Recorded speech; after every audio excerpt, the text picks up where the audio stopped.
नमस्कार बंधुओं, कौटिल्य बलरामपुर के यूट्यूब चैनल पर आपका हार्दिक स्वागत और अभिनंदन है।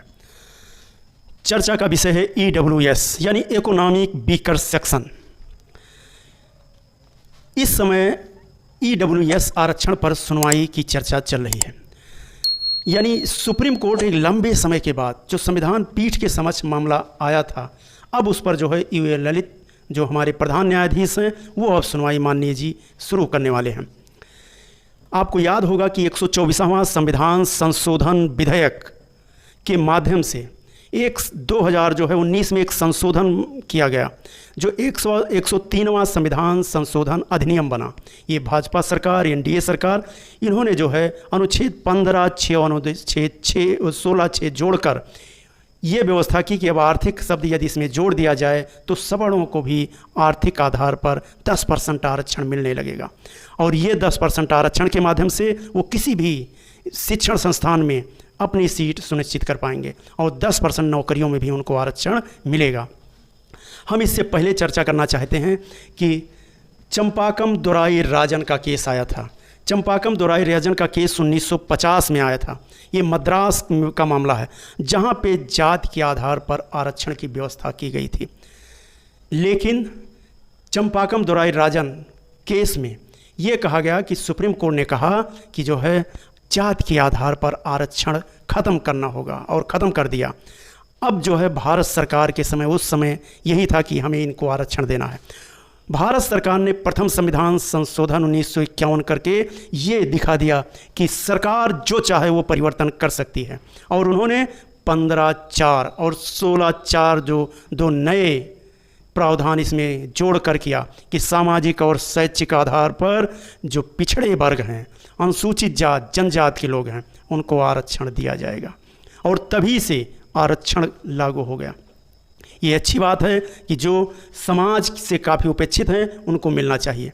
लेकिन ये मामला एक लंबे समय तक चलता रहा। अनुच्छेद 340 के द्वारा 1953 में भारत सरकार ने काका कालेकर की अध्यक्षता में एक आयोग गठित किया गया और इस आयोग ने अपनी रिपोर्ट दी और उसके बाद दूसरा आयोग गठित किया गया पिछड़ा वर्ग के संदर्भ में। वो आयोग था मंडल आयोग। अब मंडल आयोग के बारे में जो है आरक्षण देने की जो पिछड़े वर्गों की थी वो एक लंबी प्रक्रिया चलती रही। आप जानते हैं कि राजीव गांधी ने प्रयास किया लेकिन वो असफल रहे। चाहे 64वां संविधान संशोधन का नाम आपने भी सुना होगा, वो पंचायती राज से संबंधित था, लेकिन राजीव गांधी का ये प्रयास सफल नहीं हुआ।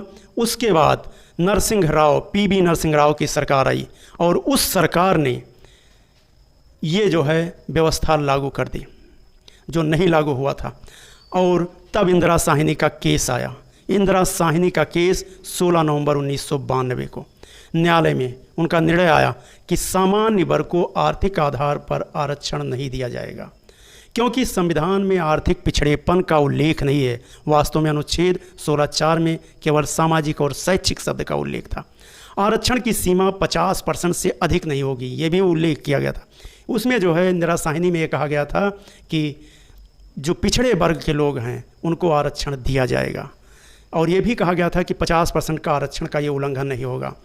उसके बाद अभी हाल ही में प्रधान न्यायाधीश यूयू ललित की अध्यक्षता में जो पिछड़े वर्गों को आरक्षण देने की, EWS देने की व्यवस्था की गई है 103वां संविधान संशोधन के द्वारा, अब उसकी कई रिटें पड़ी हुई हैं जिसकी जो है समीक्षा करने के लिए संविधान के प्रावधानों के आधार पर है या नहीं 5 सदस्यीय संविधान पीठ इस पे जो है गठित की गई है।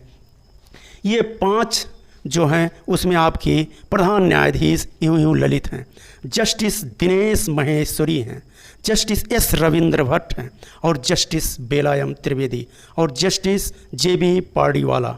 ये जो है समीक्षा करके और उसका जो है ये निर्णय लेंगे कि क्या किया जाए, 10% आरक्षण दिया जाए कि नहीं दिया जाए। 13 सितंबर से लगातार इसी पर सुनवाई चलेगी। आप जानते हैं कि सामान्य वर्ग में ये जो मुस्लिम हैं, सिख हैं, ईसाई हैं, हिंदू हैं, इन धर्मों के लोग भी काफ़ी लोग आ जाते हैं। जो गरीब हैं उनको ये आरक्षण मिलना चाहिए, लेकिन ये मुद्दा महत्वपूर्ण है। आप जानते हैं कि पिछड़े मुसलमानों को आरक्षण देने की वैधानिक का मुद्दा भी शामिल है। हाई कोर्ट राज्य सरकार का मुसलमानों को आरक्षण देने का कानून रद्द कर दिया था। जिसके विरुद्ध में कई लोगों ने सुप्रीम कोर्ट में याचिकाएं जारी की, यानी अब वो मामला लंबित पड़ा हुआ है। दूसरी बात ये चल रही है कि यदि 50% सीमा पार हो जाएगा तो जो चुनाव उसमें इंदिरा साहनी का है वो भी अब अपवाद बन जाएगा। तो 50% के बाद सीमा पार हो या नहीं हो, लेकिन इसके संदर्भ में आप जानते हैं कि एक क्रीमी लेयर है और क्रीमी लेयर को भी कहा गया था कि आरक्षण नहीं दिया जाए।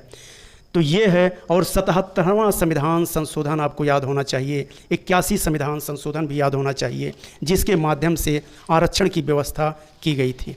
तो आरक्षण वास्तव में एक अच्छी बात है, लोगों को मिलना चाहिए, लेकिन ये आरक्षण सिर्फ गरीबों को मिलना चाहिए, यानी सभी को जो है ये इसका लाभ नहीं मिलना चाहिए। जैसे 81वां संविधान संशोधन करके भारत सरकार ने जो है 16(4)B भी जोड़ दिया था और बैकलॉग की भर्ती करते हुए ये भी कहा था कि ये 50% की सीमा पार कर सकते हैं।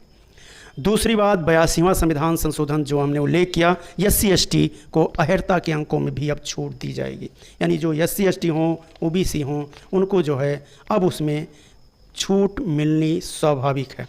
दूसरी बात, एक ये आया था केस कि M नागराज का कि किसको आरक्षण दिया जाए, तो पिछड़ापन हो, अपर्याप्त प्रतिनिधित्व हो, प्रशासनिक दक्षता हो, तभी जो है आरक्षण मिलना चाहिए, अन्यथा आरक्षण नहीं देना चाहिए। तो मैं ये बताना चाहता हूँ कि चाहे अनुच्छेद 341 हो या 342 हो या 342 ये हो, ये प्रावधान भारत सरकार ने किया है और वो आरक्षण मिलना चाहिए।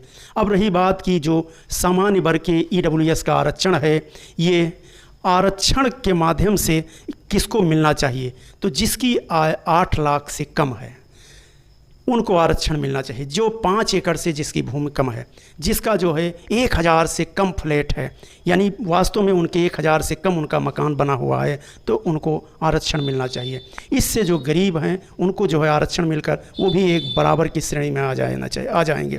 अतः सभी लोग इसको एक बार अवश्य देखिएगा और आने वाला निर्णय जब आएगा तो उस पर हम अगला वीडियो लेकर आएंगे। यहीं पे मैं अपनी वाणी को विराम देता हूँ। जय हिंद, जय भारत।